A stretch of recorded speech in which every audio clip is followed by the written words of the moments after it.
Hello, good morning. As usual, if you can't hear me or there are any technical difficulties, simply put that into the chat. Otherwise, we will just go ahead and get started. We have some interesting stuff that came up this morning. Good morning, you. and yeah, that'll be fun. All right, so the first question that has come up a couple times, good morning, Jim. The first question that's come up a couple times this week is how to get into specific gated categories. And the answer there is a little bit, I would say that the challenge so much getting into gated categories, it's taking a step back and thinking about how those kinds of documents are going to be evaluated by Amazon. This, the mindset of an Amazonian, if you will. So when I'm thinking about stuff like this, I'm thinking about how is that person who is trained going to experience the documents that have been submitted. So I'm not sure if you guys have seen this, but John Oliver had a special on Facebook, and they actually did a little clip of someone actually evaluating what nudity is if Facebook is evaluating unauthorized pictures. And the call center guy was describing, oh, you know what it's like if you see it. And they were describing the methodology that they use to decide what something is and what something is not. And it's very structured. It's very step by step. It's very SOP based. And it really made me laugh seeing it because I was like, yep, that's definitely how those things work. And so when you're thinking about getting into gated categories, look at exactly what they're asking for. So number one problem I see with people trying to get into gated categories is their invoice is too old, needs to be within 180 days. So if you have something where you only buy annually, well, then you're going to have to wait until the next time you buy, or beg for an exception because their SOP is very clear, 180 days. The next thing is make sure that your data matches. If you bought the product using your importing entity, but say you have a separate selling entity that is selling on Amazon, then those are not going to match within your account to the invoice or the other documentation that you're providing. So you need to provide some sort of paper trail. How is Amazon supposed to validate that you're that company that has the documentation? How are they supposed to be confident in that decision? Because if it doesn't match the SOP, they have what's called QA reviewers. They go in and they look at what the work was that was done, and they have a checklist that they're going against. They're going check, check, check, check, check. Did this person do things correctly? Did they log things correctly on the back end? Did they save the file in the right spot? They're literally going over everything this worker does, and if they didn't follow that SOP, then they're not going to get a good QA score. So usually Amazon workers have two evaluations. Sometimes they have more that are kind of built into the same, but they're two basic evaluations. The first is productivity. They have to do stuff. They have to do a certain amount of stuff in a given period of time. The second is quality. And typically those two have to meet, those are the two basic ones they have to meet to keep their job. So if you are sending something in and you're hoping that someone will make an exception for you, then they're not. Their job depends on them following the SOP, not making exceptions for you.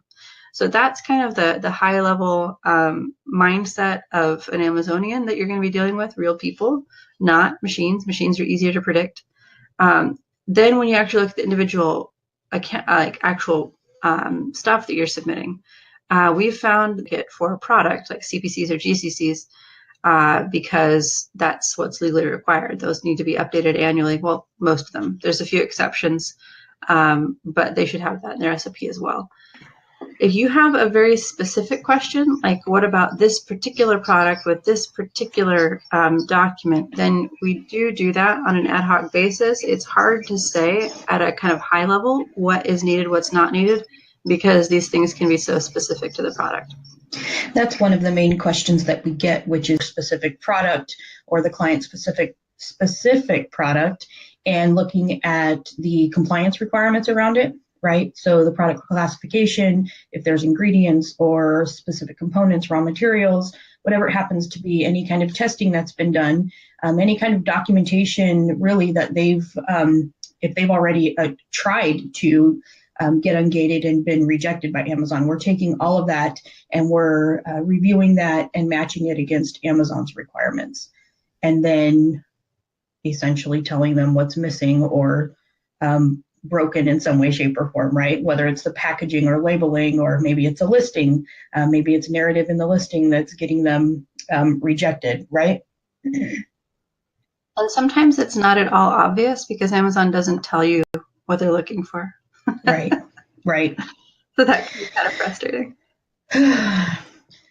So really, I think what people should know is, and we've said this a million times over and we'll say it again, each product that you have, each product that you sell should have a digital compliance file in some way, shape, or form. You should have all the documentation available so that if it's reviewed, if it's rejected, if it gets suspended, if anything happens to affect your ability to sell that product, you need to have your documentation verified and ready to be sent to the powers that be so that you can effectively sell again. Because every hour that you're down, you're losing money. We all know that. And so the whole point is to be proactive about that process. Yeah, and it's not exciting. No, it's really not. Files. This is about as boring as it is. I used to hear people putting together thousands of those. They're not exciting. Not at all, but in all honesty, I think it's exciting I'm kind of a before and after kind of person. Obviously, the work in between is awful. So Ewan has this guest room, and it's been years and years of just piling up stuff because he didn't want to go put it out in the garage or the storage or whatever. And then I came along and I'm like, we should clean this out so people can use it. And that process has been painful. But seeing the before pictures and the after pictures now that it's done is like, oh, and I kind of get that feeling when we help people with situations like this, kind of shedding light on something that to us is like, oh, no big deal, because we speak that language, whereas others may not know. And sometimes it's more what Amazon's not saying versus what they are actually saying. But having somebody be able to look at and tell you, hey, you're not crazy, it wasn't obvious, and here it is, right? Yeah, it's always a joy dealing with a company that is so large and structured that every single task that's done has a standard work procedure. And that's good, though, because if there's no standard work procedure, then your process is stuck. Right. It's really hard to get done until that standard work procedure is done. Or up to somebody else's interpretation. Very rarely, actually. It'll have to get escalated without an SOP. Managers before that happens. Right. Without an SOP, it would be up to somebody else's interpretation, which may not always agree with yours. Actually, what happens is they then file a ticket to write a standard work procedure, so you just have to wait most of the time. Oh, that's awesome. There's some inside knowledge for you. Yeah. Are you reading Hugh's question? Yes. So Hugh had a question about the latest rumors of our review. It just said that it was unstable. Am I okay? Does he mean your internet connection or? No, my computer's trying to be helpful, I think. Yeah, you were a little choppy there for a bit. Okay, looks like it's okay now. So with the reviews thing, there haven't been any changes that I've seen. There's been the same chatter about reviews disappearing, people getting suspended. The same issues are still being faced for trying to get reviews back. So again, we haven't been successful with getting reviews back for anyone so far because there seems to be a consistent theme for the people who are getting their reviews permanently taken down, and it's people who have previously engaged in manipulative review practices. So they seem to be like tagging accounts that previously had review issues and then being more strict on those. So if you've ever done anything even sort of in the gray area about reviews, then you need to be double careful, because it seems like that's what they're looking at, is people who have had some sort of history or some sort of approach that in the past was not approved, or they've been warned or suspended before. Then they're losing more reviews, and in some cases all their reviews, and then in some cases ASINs are even being blacklisted. So we've heard of some and it's people not happening immediately after either. It's happening just all of a sudden. People are noticing that reviews are gone and they're freaking out about it. So it could be that they've been suspended previously for review manipulation, was able to provide something in some kind of way that made Amazon confident that they were no longer going to engage in that behavior, and they've been reinstated, been selling great, and then all of a sudden reviews are going missing. And we're not getting those back because this appears to be the problem, that Amazon's like, there's a target on your back now. Yeah. That's what it seems like. So Hugh, you said you lost only about 1% in the purge, so that's great. And that's entirely, as I mentioned last week, everything on Amazon is algorithmic. If you know how to predict the pattern, and that's, I love patterns. Patterns are fun. That's why I did so well at Amazon for so long. It's all about pattern recognition. But if there's something that breaks the pattern, if there's too many reviews that came in at once, if it looks like there was a new product where reviews came in faster than they should have, there's just a whole bunch of different patterns that exist that are typical. Anything that's atypical, they're going to look at.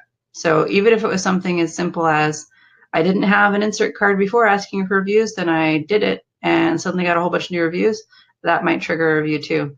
So I'm not saying don't do it. I actually think that those little cards that say, hey, did you like our stuff? Review us, work fairly well, but just be aware that anything that's out of the norm is going to be a problem. And so I would definitely also say thank you for the 1 and 2 star reviews that come in. Obviously you don't want too many, but those are normal.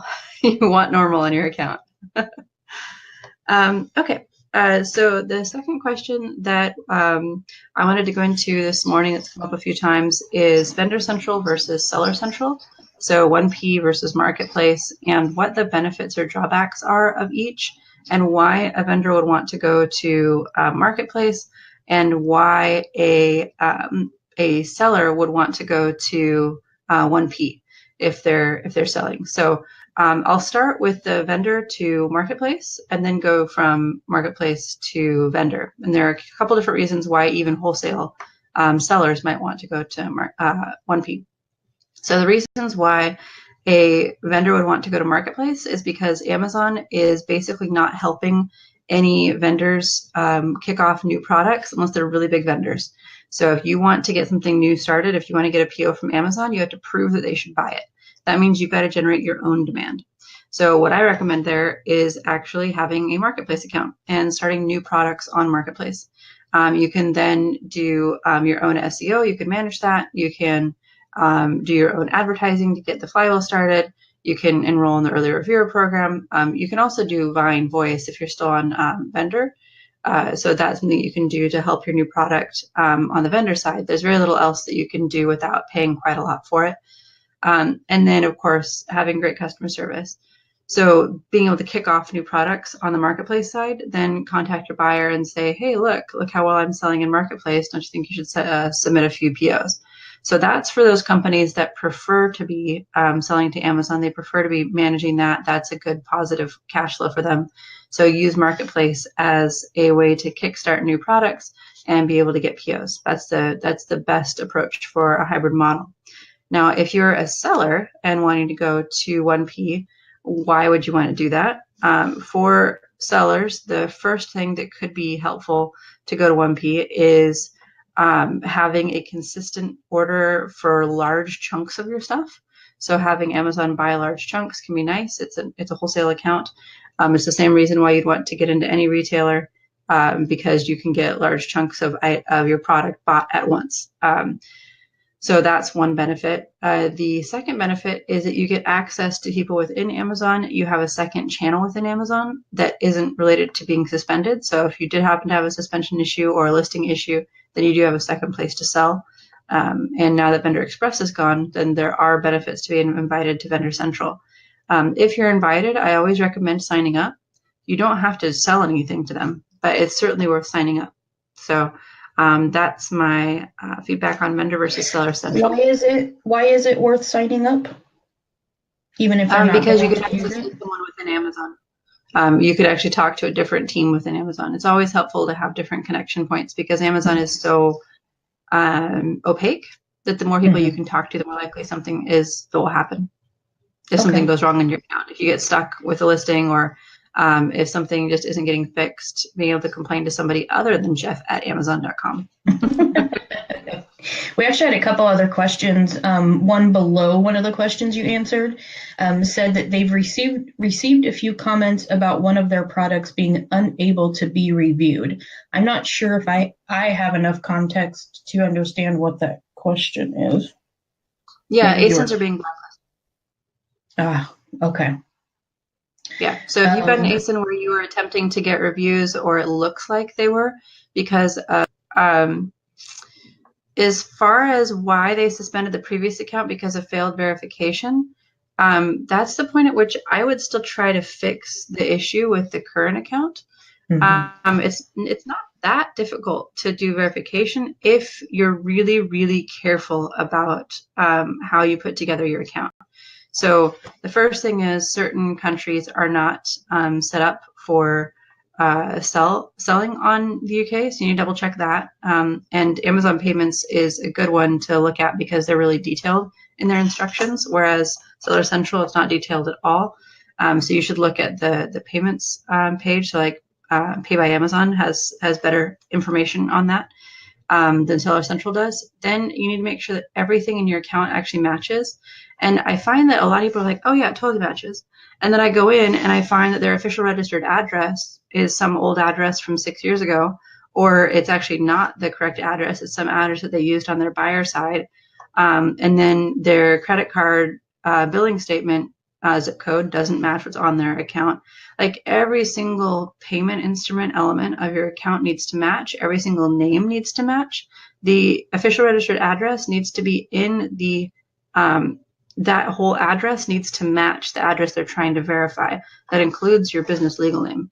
So there's a whole bunch of details in terms of how the account should be set up for verification. And if you do that wrong, then of course it's not going to fly because they're using an SOP and they're checking it off one by one. And if the SOP doesn't match, then you don't get your account. So you're saying that it's entirely possible to open one, but your recommendation would actually be to try to fix the failed verification issue as opposed to you could open it, but it would likely get closed immediately for being related to a closed account.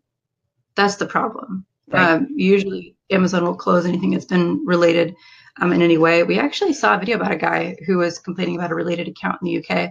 Thanks for sending that over, Christina. And it sounded like he had someone who used a bank account number or a credit card number that was unauthorized. Sometimes people fat finger, sometimes they steal things.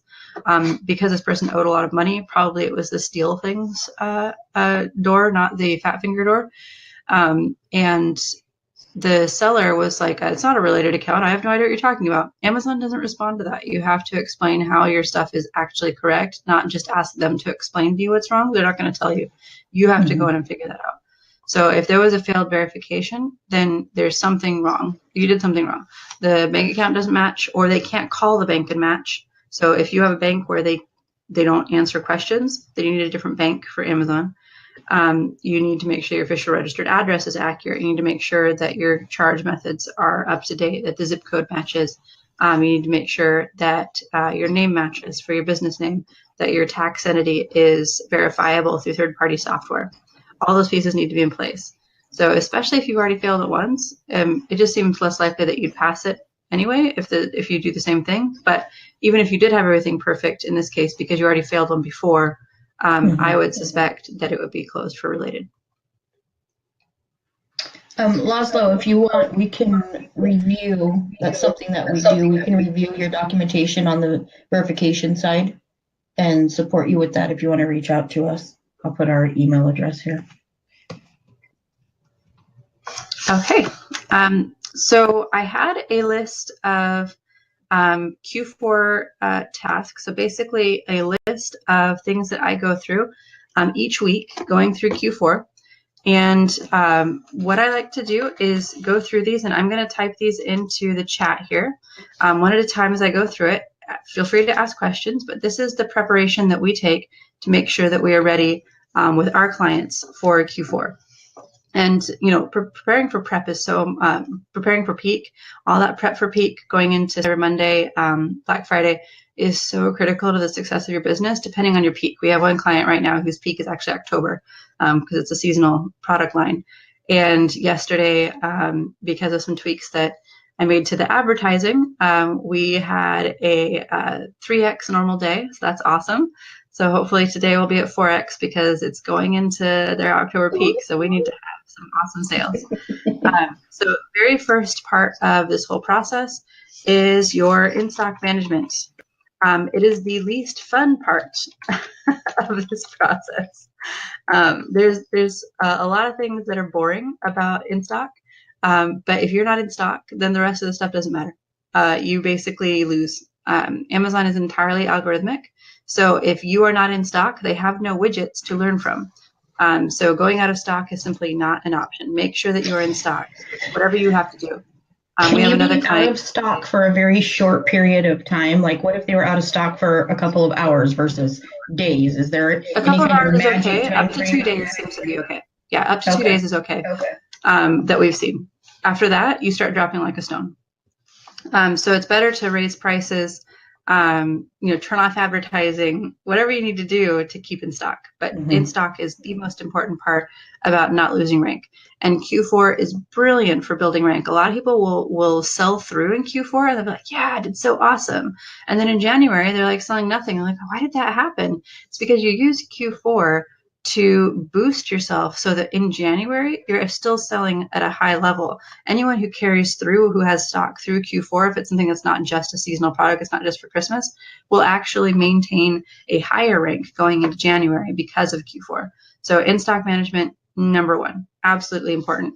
We had another client where he was going to be out of stock and he was like, well, I could use this other box instead because I have product, it's not boxes. And we're like, great, do it. Don't be out of stock. So that's the first and most key thing. The second thing is make sure that your titles, bullets, and keywords are SEO ready. And what I mean by that is, do you even know what keywords customers are using to land on your product? Do you know what keywords customers are using to land on your top product? Do you know what the search volume is for those keywords? If you don't know which keywords you're ranking for, which keywords you're converting for, not just ranking for, but converting for, then you don't know what should be in your titles or your bullets or in your backend keywords. So what we like to do is always have an automatic ad running, because that is the only way. You have to pay for this because Amazon doesn't provide this data.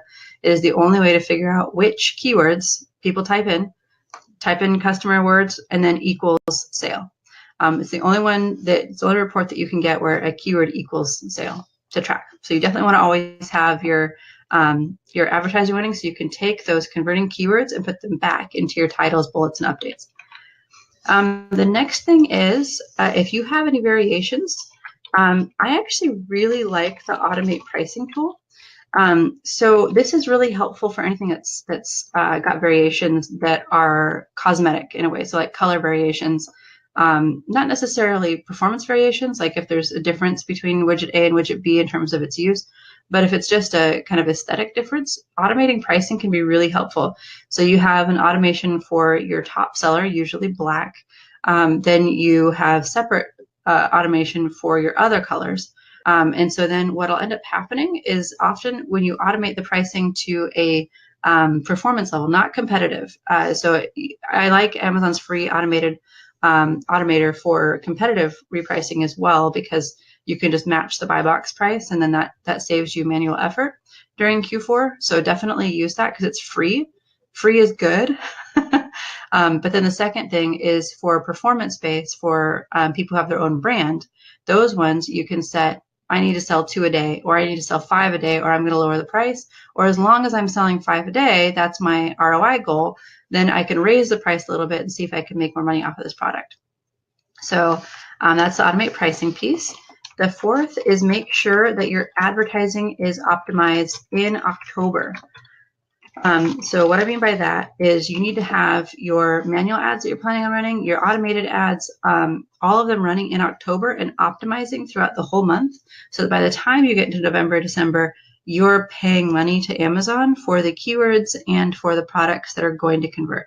And that includes for anyone who's reselling. So not just people who have their own brands. If you have reselling items, you should be able to run really efficient ads still profitably, like 3 to 5% ACoS. If you have ads running like that, then you will be able to make a serious profit during November, December. So everyone should be running ads, but make sure they're optimized in October. Don't try to test them out in the busiest time of year. That's kind of expensive. The next is if you have a registered brand, make sure that your enhanced brand content and your storefront are updated. The reason why we love the storefront is because you can drive traffic directly to it. So you can do, it's basically the equivalent of a landing page, like in Leadpages or ClickFunnels. You can do that within Amazon in the storefront, and you can do tagged URLs. So I absolutely love the tagged URLs. You can give it a name, and so then you can actually validate that any Facebook advertising or Google advertising you're doing converts into actual sales. That's huge. So annoying when you work with a Facebook person or a Google person and they say something like, look at all my impressions I got you. And you're like, I don't care. Where's my money? So something like that, where you're actually using tagged URLs within the storefront, you can have those be your links outside of Amazon and then see what actually converts, as opposed to just driving traffic directly to a detail page. You get no data on a detail page. It's a total waste.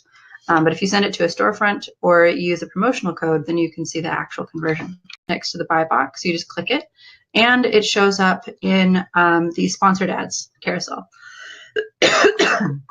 So basically everywhere that's important, the coupon shows, and everywhere it's important, the promotion doesn't show.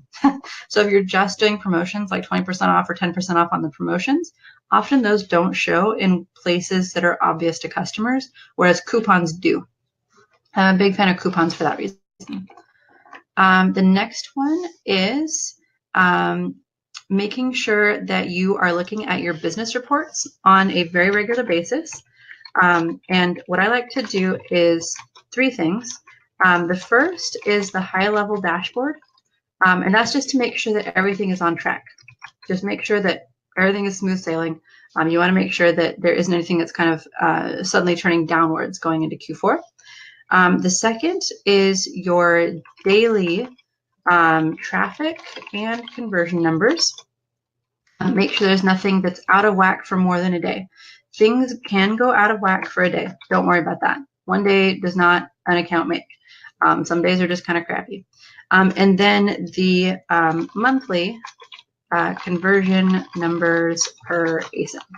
So these 3 things in your business report should be checked on almost a daily basis. You should be double checking these. So that's looking to make sure that your trend lines are accurate. That's number 1. Number 2, that your daily traffic and conversion are in line with what you expect. You can also right click on the, you can click on the right hand side and add your returns percentage. Make sure it doesn't jump up like crazy either. And then the third thing is check your monthly conversion numbers per ASIN. So that's under business reports. And then on the left hand side, the detail page sales and traffic, and then detail page sales and traffic by ASIN. Now, I know that was a lot of stuff to go over. This is Q4 prep, right? If you are interested in working with me for improving your advertising on Marketplace, I am doing a free challenge next week. And this is because I really believe that a lot of people are leaving money on the table. A lot of our clients have definitely left money on the table before they came to us by not understanding how to use Amazon advertising. There's so much noise out there about all the different kinds of advertising you can do, and Amazon advertising has some of the best ROI out there because you're driving already warm buyers who want to buy to your listing. So you can get much better conversion than you can with some of the other dollars that you spend at Q4. So I would like to invite you to a free advertising challenge, 5 days, going over each element of how we do advertising, how we do automated ads, how we structure them, how we do manual ads, what kind of manual ads we do. We basically do 3 different kinds of manual ads depending on the situation, and how you then will evaluate your product for that absolutely critical SEO element, which is which keywords should you target at this stage in your product's life cycle. So I would love to see you there. If you're interested, then please write to us at info@thinkcascadia, and we'll just add you. That simple. And check your emails because you're going to receive one about how to sign up elsewhere too for all the special Q4 prep things. And this is the time of year to make it happen. You know, some of our clients, this is the time of year where they 10x the rest of the year. So if there's any time that you're going to be spending on your account and really investing extra time on the weekends and evenings to make this happen, this is the time of year. You guys know that. Okay, if there are any other questions or anything else, as usual, let us know in the comments below when this is reposted, or just submit your questions for next week. Awesome. Thank you, everybody. Thank you, Rachel. All right. Have a great morning, all. Bye.